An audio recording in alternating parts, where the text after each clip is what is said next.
Assalamualaikum warahmatullahi wabarakatuh. Selamat pagi teman-teman. Semoga selalu dalam lindungan Allah Subhanahu wa taala dan semoga diberi kemudahan dan kelancaran dalam menuntut ilmu. Di sini bersama saya Nani Nur Khalifah akan sedikit berbagi penjelasan mengenai pathway dari penyakit nefrosis. Berikut ini penjelasan dari saya. Semoga ilmu yang saya sampaikan bermanfaat bagi kalian semua. Jangan lupa like dan subscribe-nya ya. Nefrosis adalah gangguan ginjal yang menyebabkan tubuh mengeluarkan terlalu banyak protein dan urin. Kondisi ini biasanya disebut dengan kondisi di mana membran glomerulus bocor dan menyebabkan sejumlah protein keluar dari darah menuju urin. Keadaan seperti ini biasanya disebut dengan sindrom nefrotik. Sindrom nefrotik sering disebabkan oleh kerusakan pembuluh darah kecil dari ginjal yang menyaring limbah dan kelebihan air pada darah. Kondisi kesehatan yang mendasarinya biasanya turut berpengaruh. Sindrom nefrotik adalah kerusakan pada ginjal yang menyebabkan kadar protein di dalam urin meningkat. Tingginya kadar protein tersebut disebabkan oleh kebocoran pada bagian ginjal yang berfungsi menyaring darah atau yang disebut glomerulus. Sindrom nefrotik terbagi menjadi tiga, yaitu yang pertama, idiopatik. Idiopatik adalah suatu sindrom atau kumpulan gejala berupa retensi cairan yang mengakibatkan pembengkakan pada kaki, daerah muka, tangan, dan badan tanpa adanya penyebab yang jelas, serta adanya gangguan dari organ termasuk ginjal. Yang kedua yaitu sekunder. Sekunder merupakan sindrom nefrotik yang disebabkan oleh penyakit lain. Contohnya penyakit DM atau diabetes mellitus, SLE, erythematosus sistematik, dan myeloidosis lupus. Sebenarnya masih banyak, tapi di sini cuma saya cantumkan 3 penyakit tersebut. Yang ketiga yaitu primer.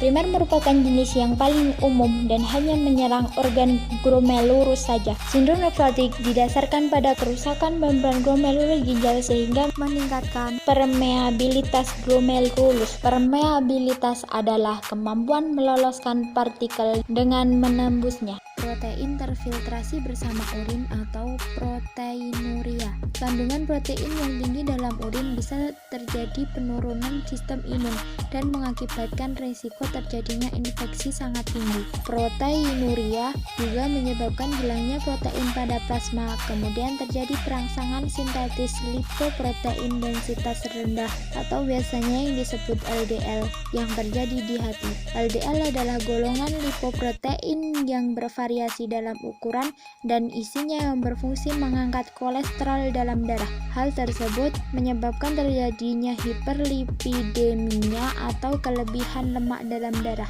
Hilangnya protein plasma juga berakibat terjadinya hipoalbuminemia atau kekurangan albumin di dalam darah. Albumin tersebut yang berfungsi untuk mengatur tekanan dalam pembuluh darah dan menjaga agar cairan yang terdapat dalam pembuluh darah tidak bocor ke jaringan tubuh di sekitarnya. Hipoalbuminemia mengakibatkan terjadinya tekanan pada osmotik plasma dan menyebabkan cairan intravaskular berpindah ke interstisial. Kondisi ini dapat menyebabkan edema dan mengakibatkan kelebihan volume cairan, risiko tinggi kerusakan integritas kulit, dan gangguan citra tubuh. Edema dapat terjadi di seluruh tubuh, contohnya pada selaput peritoneal, paru, kemaluan, dan mata.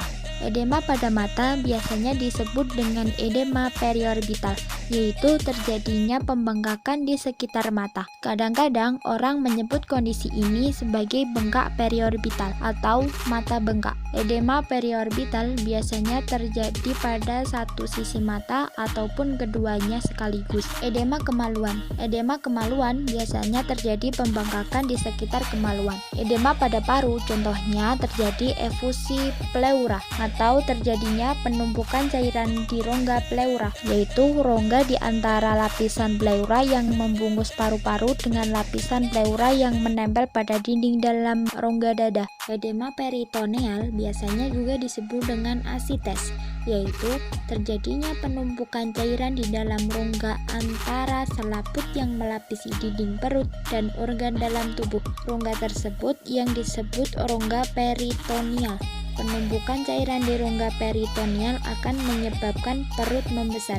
Hal ini menyebabkan timbulnya penekanan pada gester dan mengakibatkan timbulnya persepsi kenyang. Akibat timbulnya persepsi kenyang mengakibatkan terjadinya anoreksia atau gangguan makan yang menyebabkan seseorang terobsesi dengan berat badan dan apa yang dimakannya. Hal tersebut mengakibatkan terjadinya perubahan nutrisi. Selain terjadinya edema, dampak cairan intravaskular berpindah ke interstisial, yaitu mengakibatkan volume pada intravaskular menurun dan mengakibatkan terjadinya hipovolemia. Kondisi ketika jumlah darah dan cairan di dalam tubuh berkurang secara drastis atau berakibat atau kehilangan cairan. Hipovolemia mengakibatkan terjadinya sekresi pada enzim renin.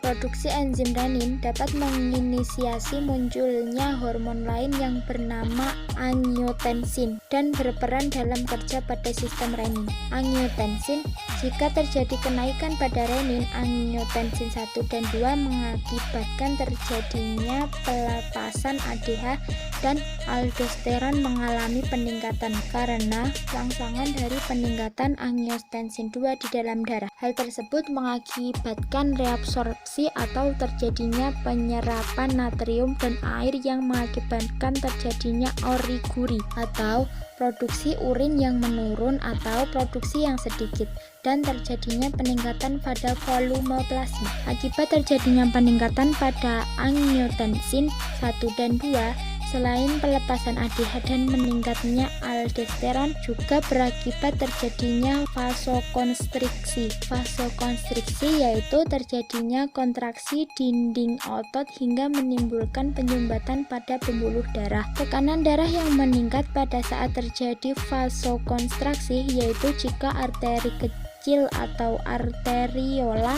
mengkerut untuk sementara waktu karena perangsangan saraf atau hormon di dalam darah. Hal tersebut memicu terjadinya bertambahnya cairan dalam sirkulasi yang bisa menyebabkan meningkatnya tekanan darah atau hipertensi yang berdampak terjadinya gangguan pada perfusi jaringan.